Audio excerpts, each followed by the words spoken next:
Le hice una autopsia a una sirena en la Ciudad de México. Hola Pepe, espero que te encuentres muy bien. He estado escuchando tus relatos de sirenas y decidí compartirte el mío. Nunca pensé compartir esto, pero aquí estoy. Hace 6 años trabajé como técnica forense en un laboratorio privado en la Ciudad de México. Aunque no era muy grande, tenía convenios con dependencias de gobierno y con algunas universidades de renombre. En ese entonces apenas tenía 27 años y ya había visto cosas que, aunque al principio son difíciles de manejar, con el tiempo te acostumbras. Pero nada, absolutamente nada, me había preparado para lo que me entregaron una mañana de octubre del 2019. Era jueves, lo recuerdo muy bien. Estaba nublado y había llovido toda la noche.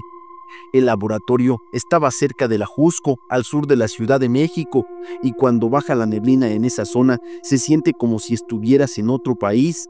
De pronto, una camioneta blanca sin placas llegó antes de las 9 de la mañana. Se estacionó en reversa directo en la rampa de carga. Eso no era inusual. A veces nos traían grupos desde otras entidades, sobre todo cuando se requería discreción o personal especializado. Lo que fue raro es que nadie nos avisó. Bajaron una camilla metálica cubierta con una lona industrial, de esas verdes con forro interior de plástico. Los 2 hombres que la traían iban vestidos como civiles, pero con guantes quirúrgicos y gafas oscuras, a pesar de que no había sol. Uno de ellos firmó el ingreso sin siquiera dar nombres, solo escribió: remitido por Secretaría de Marina, clasificación E4, autopsia básica, no conservar restos. Pregunté a mi superior, el doctor Arteaga, si sabía algo más y solo me dijo: haz tu trabajo y no hagas preguntas. En cuanto entramos a la sala fría y cerré la puerta, retiré la lona y vi eso. No sé cómo explicarlo sin que suene absurdo. Era un cuerpo humanoide de aproximadamente 1.60 centímetros de largo. De la cintura hacia arriba tenía una estructura humana: brazos, cabeza, clavículas, cuello, pero su piel era azulada, como de un pez muerto y completamente sin vello. La cara estaba cubierta con una especie de escamas muy finas, casi como una película transparente. Los ojos, aunque cerrados, eran anormalmente grandes, más amplios que los de cualquier ser humano, como si fueran ojos diseñados para ver en la oscuridad total. Y de la cintura hacia abajo tenía una estructura cartilaginosa, como la cola de un delfín o de una mantarraya. No había piernas. En su lugar había una aleta caudal enorme, un poco flexible, con una coloración entre gris y turquesa. Pero no parecía una prótesis, era parte de su anatomía. Intenté mantener la calma, lo grabé todo, como dictan los protocolos, pero ese video nunca fue almacenado en nuestra base de datos. Alguien lo extrajo directamente del sistema a las pocas horas, no hubo rastro. Empecé la autopsia sola, me dieron una orden explícita: solo analizar órganos internos, nada de conservar muestras. Abrí la cavidad torácica con el número 20. Al primer corte me sorprendió algo: la sangre era de un azul oscuro, similar al azul de los cangrejos cerradura, cuyo sistema usa hemocianina en vez de hemoglobina. La hemocianina es común en moluscos y crustáceos, se vuelve azul al oxidarse porque usa cobre en vez de hierro. Eso ya era biológicamente inusual, pero lo más inquietante fue lo que encontré en la región abdominal. No había órganos como los conocemos. El hígado parecía fusionado con otro tejido, como si fuera una sola glándula digestiva, parecida al hepatopáncreas de los moluscos.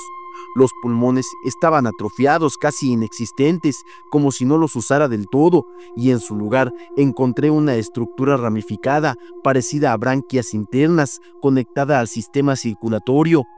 Tenía sentido de forma lógica. Un ser que pasa toda su vida bajo el agua no tendría por qué respirar aire como nosotros.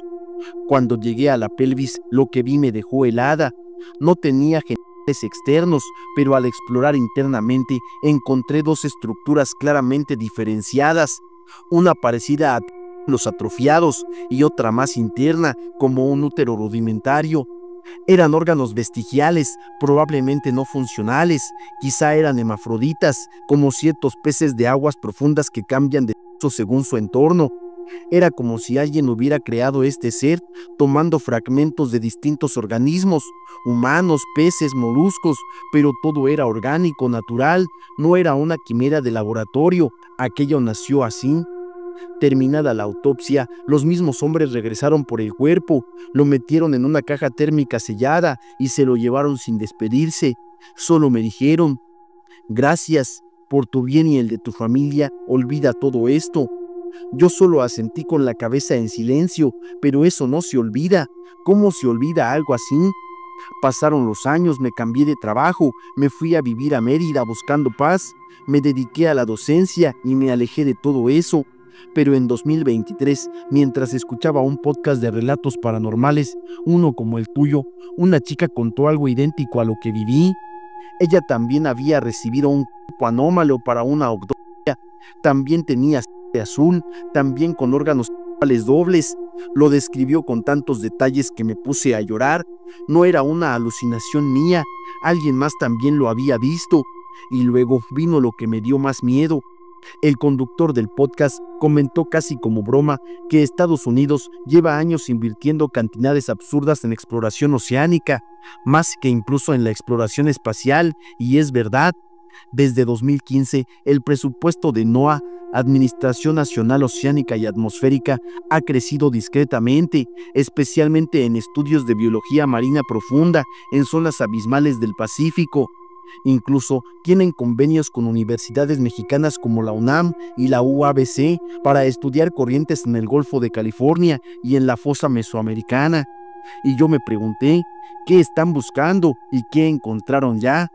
Te diré algo más. En 2021 viajé a Baja California Sur por trabajo y visité Puerto Adolfo López Mateos. Es una pequeña comunidad pesquera en la costa del Pacífico, al norte de Magdalena Bay. Los pescadores locales me contaron historias que al principio pensé que eran exageraciones de borrachos. Allá mar adentro hay cosas que no deberían existir, animales que no hacen ruido, pero que te miran desde abajo, y uno siente que son más listos que uno, me dijo un señor llamado don Reinaldo. Contó cómo un primo suyo desapareció mientras buceaba en una cueva submarina frente a la isla Santa Margarita. Cuando lo encontraron, su cuerpo no tenía signos de ahogamiento, pero sí marcas como ventosas y cortes circulares, parecidos a los que hacen los pulpos gigantes, aunque ninguna especie conocida vive en esas aguas. Y si esas sirenas no son lo que pensamos, y si no son parte de un mito, sino de una especie inteligente, antigua que simplemente evitó contacto hasta que algo o alguien lo sacó a la fuerza. México tiene más de 11 kilómetros de litoral y en sus aguas, sobre todo en el Golfo de California, existen zonas que ni siquiera han sido mapeadas a detalle. En esas profundidades, donde la luz solar nunca llega, donde la presión aplasta cualquier maquinaria mal diseñada, podría haber toda una civilización abismal.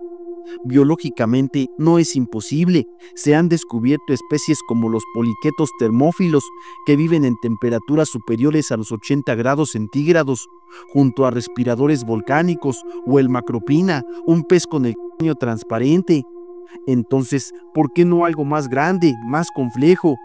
Algo con ojos grandes para la oscuridad, sangre azul para sobrevivir en bajas temperaturas y un cuerpo diseñado para vivir en entornos imposibles. Yo solo hice una autopsia, no sé de dónde vino ese cuerpo, pero sé que no era de este mundo, al menos no del mundo que creemos conocer. Y lo peor de todo es que cada vez más gente en distintos lugares del país está empezando a ver cosas parecidas. Lo escucho en relatos de pescadores en Chiapas, buzos en Cozumel, trabajadores de Pemex en plataformas de Campeche. Quizá ya están saliendo del agua, quizás siempre han estado ahí. Solo no espero encontrarme con uno de ellos de nuevo.